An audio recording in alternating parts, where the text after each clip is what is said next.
Have you ever wondered what games you should keep or you should lose? Find out here at Purge Reviews. Xanadu is a light card game about using these workers across the board.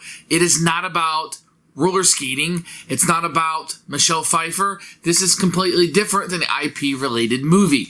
Xanadu, you're going to be using workers, and what's interesting is you can play these workers on other people's buildings to influence or decrease, usually, you probably don't want to increase, the value of those buildings. And that's very interesting as you're going through. So you need to be very aware of what's in front of you and what's going on around you. So it can be very interactive in that respect. And then you might have somebody that's come in and destroy your plants. It's not really take that. You're leaving yourself open and you're aware of what's open. It's not like somebody just draws a card and you're going to lose 2 points or a turn or something. It's not like that. But people will be actively playing against you, and you need to kind of strategize in case that happens. And if somebody gets laser focused on what they're doing, I don't know if the game works quite as well.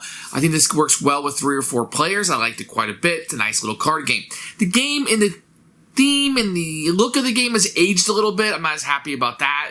I think the more that you enjoy the theme, the more that you can get into it a little bit. And it's just something I'd like to see implemented into something larger. And I'm surprised you haven't seen this copycatted a lot, because I think it's a really neat trick.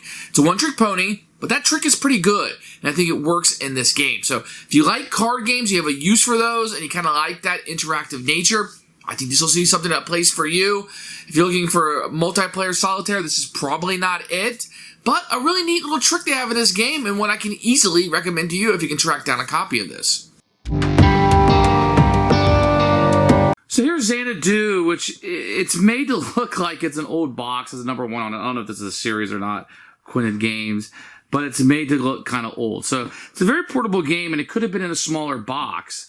You're going to have a pretty thick rule book, which we'll take a look at in a few minutes. Really, all you're going to get is a stack of cards and some tokens. And I really feel like this game may have been better off with a smaller box. It would have been definitely more portable, and you definitely can put this in a smaller box here. This will represent your money. These are just cardboard tokens. Very good. And I should point out, you get these long, strange bags with it. I've never seen bags quite like that. The artwork on the back, I mean, this is not a theme that I enjoy. I don't really enjoy the artwork that much. I don't know. It's a different style than I would normally enjoy. You can see the icons on it. Now, when you play these cards down, you're going to need to be able to see this from across the table. So this is, while it's a normal size card, it's okay quality, it's pretty good. It's probably in the middle. It's very hard to see this from across the table if you're playing at a larger table. I usually play on a Geek Chic table, which is kind of big. You're going to have some player aids in here. And then just different colors represent different color buildings. And some of the buildings will have different things on them, will be more powerful in a certain aspect, etc. They're okay. I mean, this isn't something you write home about. It's a card game with some tokens included. Now, the rulebook looks pretty thick when you first go through this. It's a little thicker than it needs to be just because it has a bunch of different languages in it. So you'll just find your language in here, which is always kind of a pain when yours is in the middle. It gives you an overview of the game, the objective, and components without pictures, as you can see there. And it breaks down the cards, because there's going to be multi-use cards, so it's going to be very important that you understand those.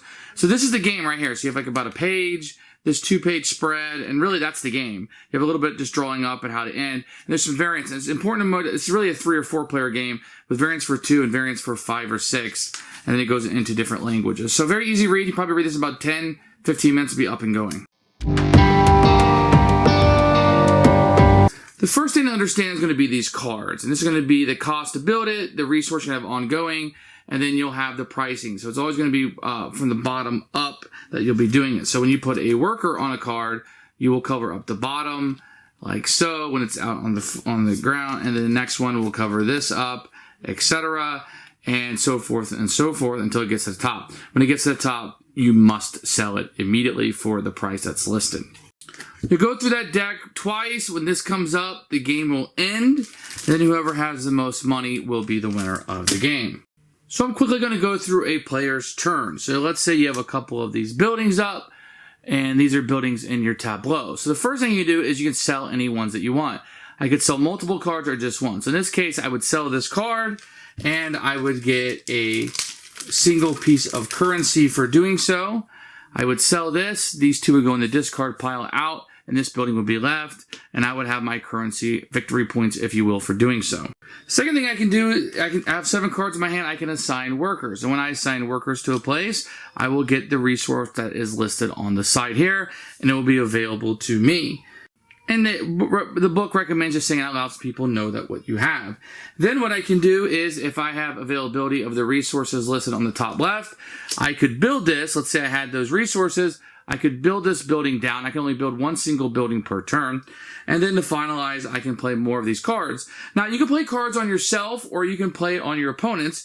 And the reason why you might want to play on your opponents is so they lose these resources, you know what you need.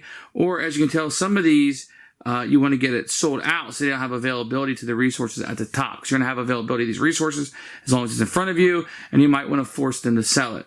Another reason why you might want to get rid of it is this is worth nothing. They could sell this for 1, but if you can bump it up and you can move it up, then it would be worth nothing to them. So that might be another reason why you'd want to push this on somebody else. So there will be conflict in the game. There will be a lot of, I don't want to say take that, but disrupting other people's plans with conflict. And so for the most part, that's how you're going to play. On your turn, you're going to put these workers down, gaining the resources. Don't forget, if a building's in front of you, you immediately have this resource. Then you'll be able to build a building and building up your tableau. Hopefully, you'll be able to sell it for the maximum price when it comes back around to your turn. That's how you play Xanadu. Who should buy this game? Anybody looking for a quick playing card game? You're looking for something that can take, 3 or 4 players and has an interactivity with it, and you want something that kind of, doesn't take a long time to play, doesn't overstay its welcome. It's a very good card game. If you're looking for a card game and you don't really care about the look of the game necessarily, this could be something I'd recommend for you. For us, it's going to be a Purge. I'm looking for this experience in a larger game. We don't play a lot of card games. The theme doesn't do anything for us, but I think this could be a overlooked gem that a lot of people have missed out on. So check this one out, Xanadu.